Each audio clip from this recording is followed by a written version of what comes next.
ফার্স্টে এটা কিন্তু আঙ্গুর ফল গাছ। বক্সটা ভাই কিন্তু খুলতে আমার ম্যাক্সিমাম 5-10 মিনিট লেগে গেছে, মানে এত সুন্দরভাবে প্যাকেজিং করেছে তোমাদের কি বলবো। হ্যালো গাইস, কি অবস্থা সবার? আজকে কিন্তু একটা পার্সেল এসেছে, আমার একটা ফলোয়ার্স কিন্তু এটা আমাকে পাঠিয়েছে, আর থ্যাংক ইউ সো মাচ। ঠিক আছে, এতগুলো গাছ পাঠানোর জন্য। ফার্স্ট কিন্তু আমরা এই ছোট এই পার্সেলটা থেকে শুরু করছি। বড়টায় কিন্তু ভাই অনেক কিছু আছে।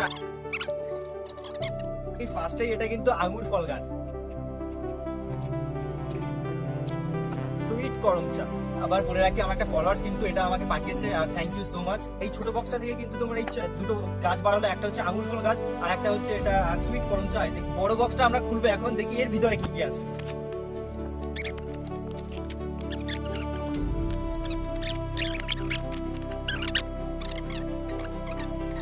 এখানে কিন্তু প্রত্যেক গাছের এখানে একটা করে মানে নাম লেখা আছে। একটা জাম গাছের এখানে কেজি 10 এর এটা জাম গাছ, আর একটা আম গাছ কিন্তু এই অসময়ে কিন্তু ভাই আম ধরে আছে, দেখতেই পাচ্ছ। আর সুন্দরভাবে প্যাকেজিং করেছে, এত সুন্দরভাবে প্যাকেজিং করেছে, অসংখ্য ধন্যবাদ। তোমরা যদি এই গাছ বাড়িতে বসে অর্ডার দিতে চাও, মানে অল ইন্ডিয়া ডেলিভারি, উপরে দেওয়া নাম্বারে একটা কল করে দেখো, তোমার বাড়িতে চলে যাবে।